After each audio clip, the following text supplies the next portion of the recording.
Top quality और consistent performance के लिए सिर्फ सिल्वर पंप नाम याद रखना। જો સર સ્ટોક સ્પેસિફિક નજર કરીએ તો આજે એક સ્ટોક રડા પર આવી રહ્યો છે જે એન્જલ વન.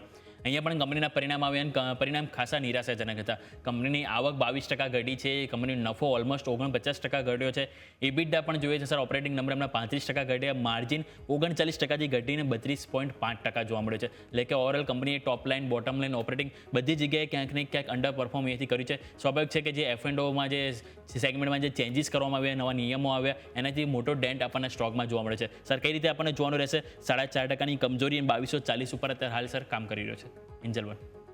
તરથી જે સેબીનો ઓબ્જેક્ટિવ હતો એ ઓબ્જેક્ટિવ ક્લિયર થયો છે અને આઈ થિંક બેઝ ખાસો હાયર હતો. તમે જોશો તો બધી જ બ્રોકિંગ કંપનીઓ, ફાઇનાન્શિયલ જે ઇન્ટરમીડિયેટરીઝ છે એમના રિઝલ્ટ ઘણા સ્ટ્રોંગ આવ્યા હતા અને છેલ્લા 4 ક્વાર્ટરથી હાઈ પર રહ્યા હતા, કારણ કે ડેરિવેટિવ ઇન્કમ અને ડેરિવેટિવ માર્કેટમાંથી જે પાર્ટિસિપન્ટ્સ છે એમની ઇન્કમ ઘણી સ્ટ્રોંગ હતી આ લોકોને. અને હવે શું થયું કે અચાનક જ જે આ નિર્ણય લાગ્યો અને પછી જે ડેન્ટ આવ્યું in terms of business volume, એક મીન્સ કે એન્જલ હર મહિને પોતાના આંકડાઓ પણ આપે છે ને એમાં એ આંકડાઓમાં એ લોકોએ ડિસ્ક્લોઝ પણ કર્યું હતું કે એમનો બિઝનેસ છે એ આના પછી કેટલો નીચે આવ્યો. તો આઈ થિંક મને એવું લાગી રહ્યું છે કે એક નોન ફેક્ટ હતું.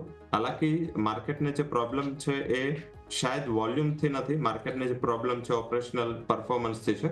37.38% જે માર્જિન્સ છે ઘટીને 31 પાસે પહોંચ્યા. આઈ થિંક માર્કેટ કદાચ અત્યારે એને નેગેટિવલી રિએક્ટ કરી રહ્યું છે.